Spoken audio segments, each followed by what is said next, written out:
불과 몇 년도 안 돼가지고 마이너스 2천만 원까지 잔고가 가봤어요.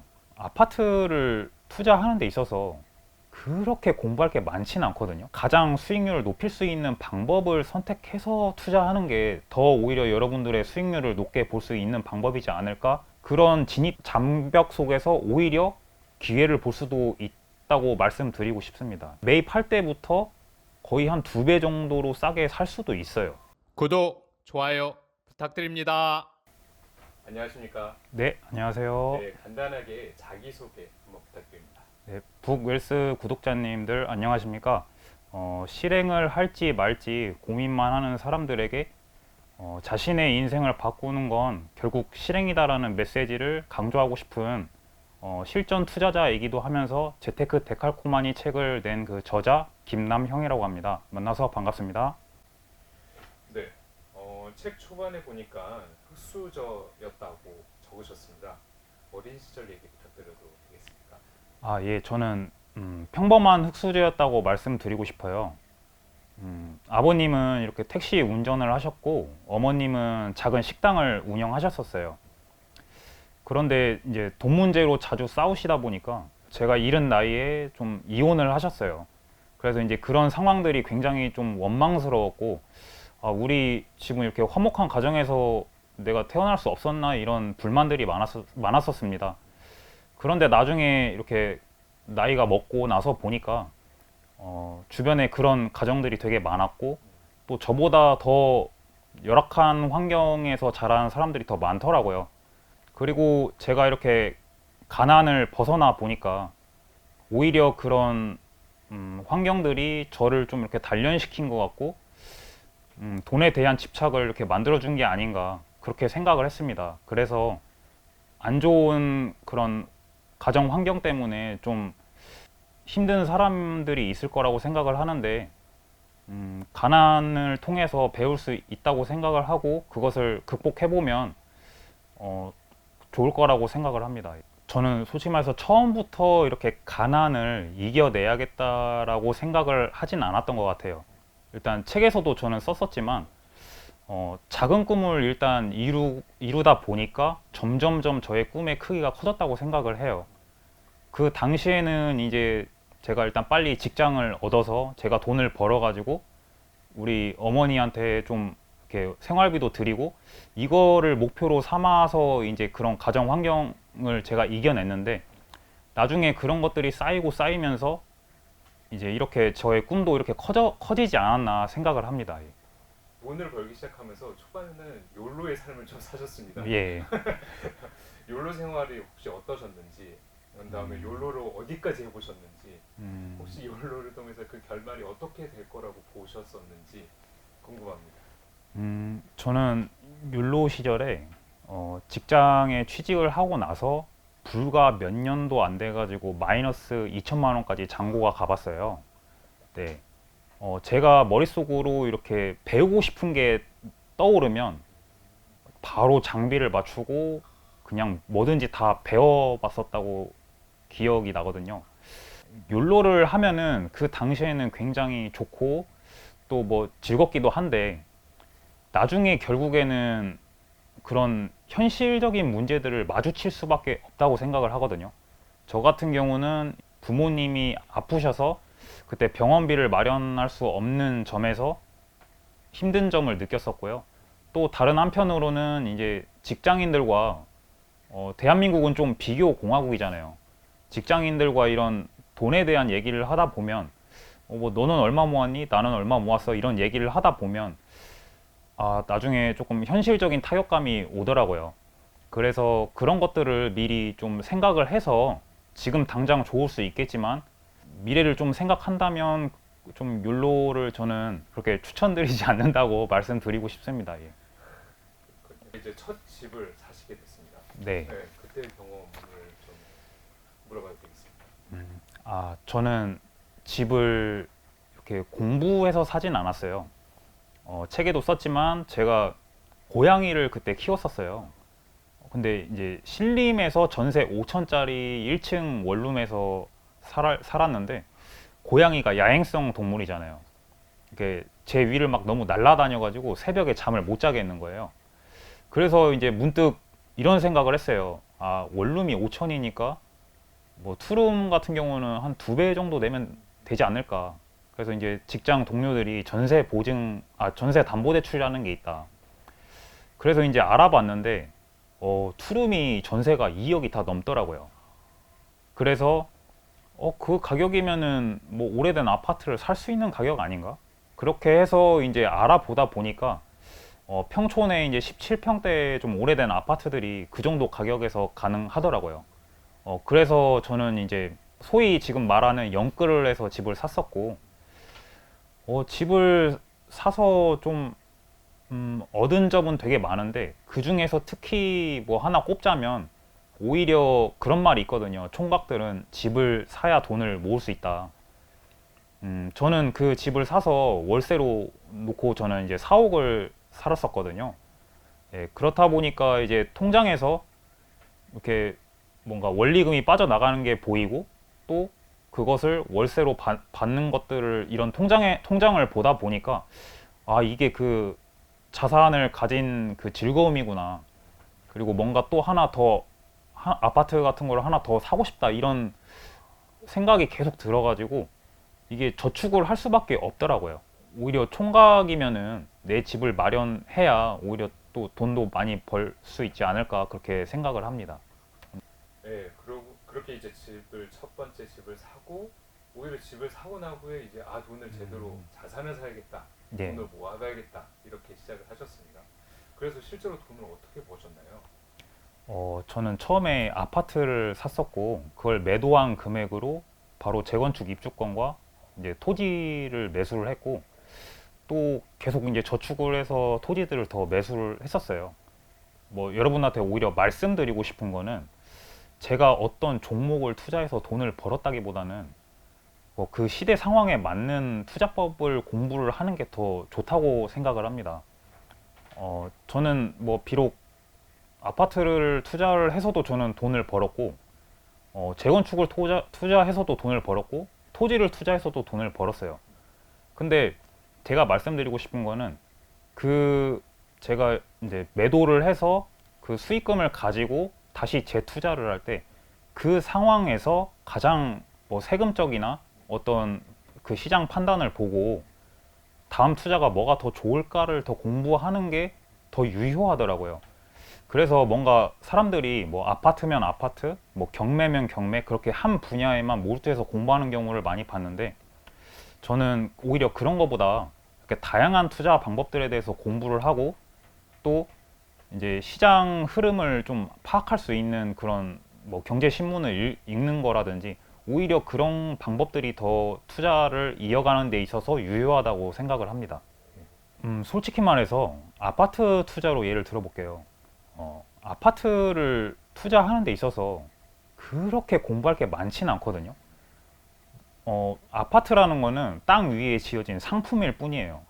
그래서 이미 누가 봐도 이렇게 교통, 학군, 입지가 좋은 곳은 이미 비싸게 책정이 되어 있고 또 거기 직접 그 근처 부동산에 가보면은 어디가 로얄동이고 어디가 로얄층이고 이런 걸 다 알려주거든요.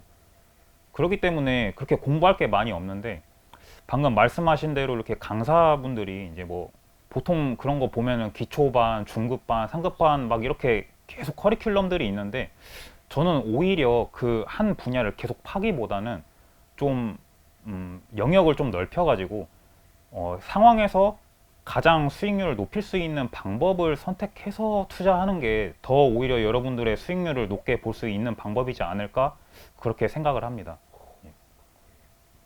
토지 투자를 생각보다 많이 하셨어요. 예, 예. 보니까 그래서 근데 이제 많은 분들이 토지 투자는 걱정이 되게 많으세요. 네네. 아파트는 상대적으로 자기가 살기도 하고 또 이렇게 오르는 걸 여러 번 보기도 하고 이렇게 보니까 아파트 투자는 그래도 안정적이라고 생각을 하는데 토지 투자 같은 경우는 불안이 좀 많은 것 같습니다. 맹지 뭐 이런 얘기도 예. 많고 막 가봤더니 딱 거기가 막 도로가 하나도 없더라 막 이러면서 혹시 토지 투자에 대한 어떤 선입견들 어떤 게 있을까요? 토지 투자에 대한 선입견이 좀 참 많은 것 같은데요.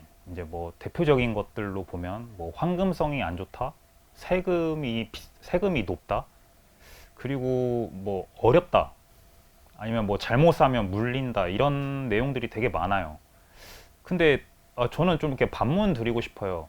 여러분들이 토지를 살 때 그런 뭐 잘못 사면 물리지 않을까 이런 고민을 한다는 거는 과연 그 토지에 대해서 제대로 공부를 하고 알고 사는 게 맞는 것인지, 토지에 있어서도 되게 공법이 어렵다고 말씀하시는 분들이 되게 많은데, 이렇게 공부를 막상 해보시면 아시겠지만 그 토지에 건축이 가능한지 여부를 따지는 데는 솔직히 말해서 뭐 하루만 조금만 공부를 해봐도 알 수 있는 정도예요. 그래서 이런 건축이 가능한지 안 가능한지 이 정도만 공부를 하더라도 충분히 가능한 방법이기 때문에 최소한 그 정도는 알고 투자를 하셔라, 그렇게 말씀드리고 싶고, 또 아까 말씀드린 것 중에서 이제 황금성에 대한 부분이 있는데, 저 같은 경우에 하나 예를 들어보면, 저는 이제 이번에 부안에서 그 잼버리 대회 했다가 이번에 좀 되게 문제가 많았었잖아요. 저는 그렇게 부동산 시장이 안 좋고 또 잼버리로 인해서 그렇게 상황이 안 좋은 상황에서도 저는 제 매물을 뭐 2달도 안 돼가지고 매도를 했어요.